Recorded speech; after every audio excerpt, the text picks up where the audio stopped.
बहू, तेरी इस छोटी सी नौकरी से कभी जिंदगी नहीं बदलने वाली। देखना, छोटी बहू हर महीने लाखों के क्लाइंट संभालती है, तभी तो आज अपनी गाड़ी में घूमती है। और तू अभी तक बस स्कूटी पर ही अटकी हुई है। डाइनिंग टेबल पर बैठी कमला देवी ने जैसे ही यह बात कही, बड़ी बहू सविता के हाथों की चाय की ट्रे हल्की सी कांप गई। गरम चाय की कुछ बूंदें उसकी उंगलियों पर गिरी, लेकिन उसने बिना कोई प्रतिक्रिया दिए ट्रे मेज पर रख दी। उसके चेहरे पर वही पुरानी शांत मुस्कान थी, मगर आंखों के अंदर एक गहरी चुभन साफ उतर आई थी। घर में मौजूद हर व्यक्ति जानता था कि यह ताना नया नहीं है। पिछले 4 सालों से सविता लगभग रोज ही ऐसे शब्द सुनती आ रही थी। कभी उसकी सैलरी को लेकर, कभी उसके साधारण कपड़ों को लेकर, तो कभी इस बात को लेकर कि वह बाकी औरतों की तरह बड़ी नौकरी नहीं करती। कमला देवी को अपनी छोटी बहू निशा पर बेहद गर्व था। निशा एक मल्टीनेशनल कंपनी में मैनेजर थी। महंगे फोन, ब्रांडेड कपड़े, बड़ी कार और सोशल मीडिया पर चमकती तस्वीरें, बस यही सब कमला देवी की नजरों में सफलता की पहचान बन चुका था। दूसरी तरफ सविता एक सरकारी अस्पताल में नर्स थी। उसकी तनख्वाह भले कम थी, लेकिन उसके दिन और रात दूसरों की सेवा में गुजरते थे। सुबह 4 बजे उठकर वह पूरे घर का काम संभालती, ससुर की दवाइयां देती, बच्चों का टिफिन बनाती और फिर अपनी ड्यूटी पर निकल जाती। मगर उसकी मेहनत कभी किसी को दिखाई नहीं देती थी। उस शाम घर में रिश्तेदार आए हुए थे। निशा ऑफिस से लौटी तो सीधे अपने कमरे में चली गई। थोड़ी देर बाद तैयार होकर नीचे आई तो कमला देवी का चेहरा गर्व से चमक उठा। देखो मेरी छोटी बहू को, कितनी स्मार्ट लगती है। ऑफिस वाले भी इसकी बहुत इज्जत करते हैं। पिछले महीने ही कंपनी ने इसे दुबई भेजा था। रिश्तेदार भी तारीफों के पुल बांधने लगे। वहीं रसोई में खड़ी सविता चुपचाप सबके लिए खाना परोस रही थी। तभी एक बुआ जी ने मुस्कुराते हुए पूछा, और बड़ी बहू, तुम कितना कमाती हो?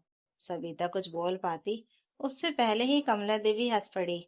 अरे, इसकी कमाई छोड़ो दीदी, ये तो बस घर चलाने लायक पैसे ले आती है। असली कमाई तो निशा करती है। कमरे में हंसी गूंज गई।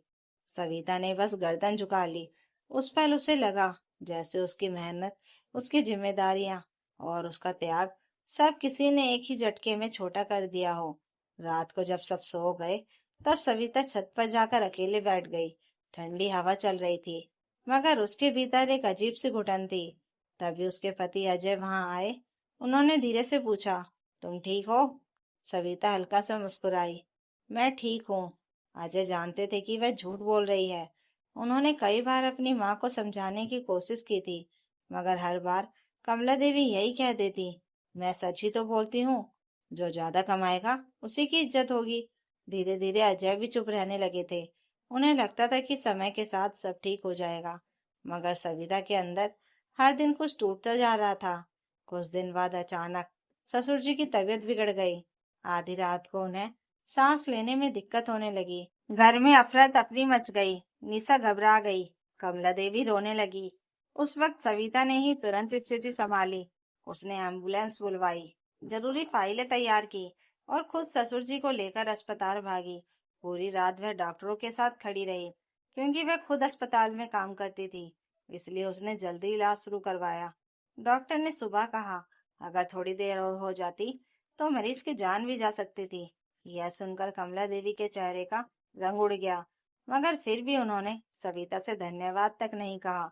उन्हें शायद यह मानने में तकलीफ होती थी कि जिस बहू को वह हमेशा छोटी समझती थी, वही संकट में सबसे बड़ी ताकत बनकर खड़ी थी। समय बीतता गया। एक दिन निशा ने पूरे घर को खुशखबरी सुनाई कि उसने शहर में नया फ्लैट बुक किया है। कमला देवी खुशी से फूली नहीं समा रही थी। उन्होंने पड़ोसियों तक को मिठाई बांटी। मेरी छोटी बहू ने अपने दम पर फ्लैट खरीदा है। हर जगह बस यही चर्चा थी। उसी रात खाना खाते समय कमला देवी ने फिर सविता की तरफ देखकर कहा, कुछ सीखो अपनी देवरानी से। जिंदगी में बड़ा करना हो तो बड़े सपने देखने पड़ते हैं। सविता ने शांत स्वर में बस इतना कहा, हर इंसान के सपने अलग होते हैं मम्मी जी। मगर कमला देवी ने उसकी बात अनसुनी कर दी। करीब 2 महीने बाद निशा ने अचानक घर में ऐलान किया कि वह और उसका पति रोहित नए फ्लैट में शिफ्ट होने वाले हैं। कमला देवी पहले तो थोड़ा उदास हुई, लेकिन फिर बोली, अच्छी बात है, बड़े लोग अब अलग ही रहते हैं। शिफ्टिंग वाले दिन पूरा घर निशा के सामान से भरा हुआ था। महंगे सोफे, एलईडी टीवी, डिजाइनर सामान, सब देखकर कमला देवी की आंखें चमक रही थी। मगर उसी शाम अचानक रोहित और निशा के बीच जोरदार बहस हो गई। आवाजें इतनी तेज थी कि बाहर तक सुनाई दे रही थी। बाद में पता चला कि फ्लैट के लिए लिया गया बड़ा लोन रोहित पर भारी पड़ रहा था। ईएमआई इतनी ज्यादा थी कि दोनों के बीच रोज झगड़े होने लगे थे। मगर कमला देवी ने फिर भी इसे नजरअंदाज कर दिया। उन्हें अब भी लगता था कि पैसे और दिखावे से ही जिंदगी खूबसूरत बनती है। धीरे धीरे हालात और बिगड़ने लगे। निशा ऑफिस के तनाव में चिड़चिड़ी रहने लगी। घर आकर किसी से बात तक नहीं करती थी। दूसरी तरफ सविता पहले की तरह पूरे घर को संभाल रही थी। ससुर जी की दवाइयों से लेकर बच्चों की पढ़ाई तक हर जिम्मेदारी वही निभा रही थी।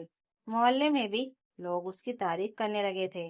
अस्पताल के मरीज अक्सर कहते, भगवान ऐसे बेटी हर घर को दे। मगर घर के अंदर उसके हिस्से में अब भी सिर्फ ताने ही आते थे।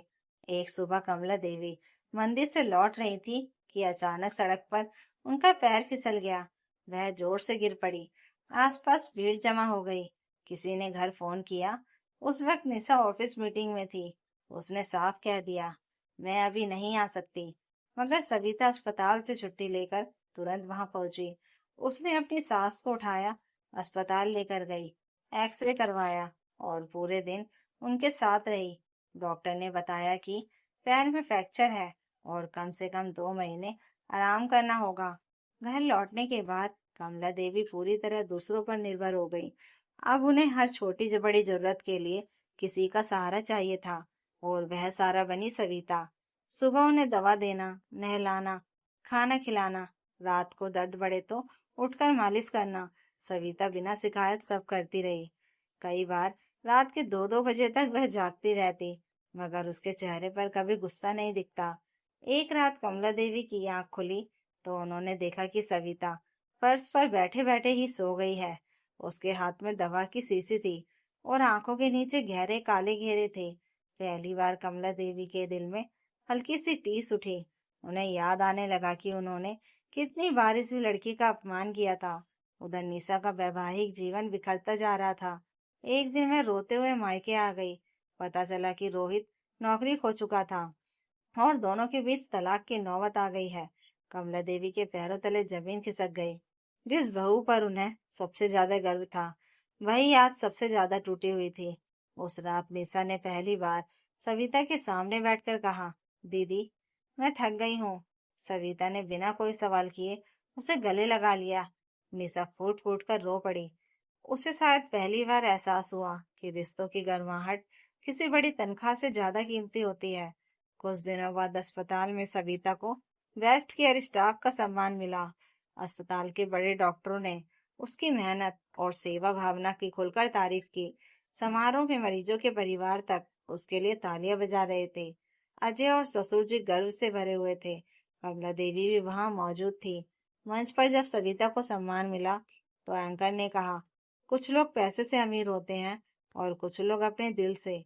सविता जी उन लोगों में हैं जो दूसरों की जिंदगी बचाकर इंसानियत को जिंदा रखते हैं। यह सुनते ही कमला देवी की आंखें भर आई। उन्हें महसूस हुआ कि जिस बहू को उन्होंने हमेशा छोटा समझा, असल में वही इस घर की सबसे बड़ी ताकत थी।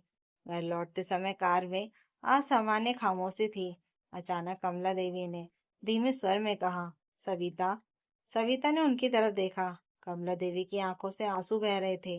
उन्होंने कांपते हाथों से उसका हाथ पकड़ लिया। मुझे माफ कर दे बहू, मैंने हमेशा तुझे पैसों से तोला, कभी तेरे दिल की कीमत समझी ही नहीं। सविता कुछ पल चुप रही, फिर उसने धीरे से कहा, माँ जी, घर पैसे से नहीं, अपनेपन से चलता है। यह सुनकर कमला देवी फूट पड़ी। वर्षों का अहंकार उस पर टूट चुका था। उस दिन के बाद घर का माहौल बदलने लगा। कमला देवी अब किसी के सामने सविता को छोटा नहीं दिखाती थी, बल्कि गर्व से कहती थी, मेरी बड़ी बहू इस घर की जान है। निशा भी धीरे धीरे संभलने लगी। उसने पहली बार घर के कामों में हाथ बटाना शुरू किया। अब डाइनिंग टेबल पर तुलना नहीं होती थी, वहां सिर्फ अपनापन होता था।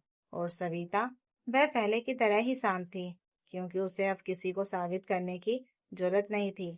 उसकी असली कीमत आखिरकार सबको समझ आ चुकी थी। तो दोस्तों, अगर आपको यह कहानी अच्छी लगी हो तो कमेंट करके जरूर बताइएगा, और नई कहानियों के लिए चैनल को सब्सक्राइब जरूर कर लीजिएगा।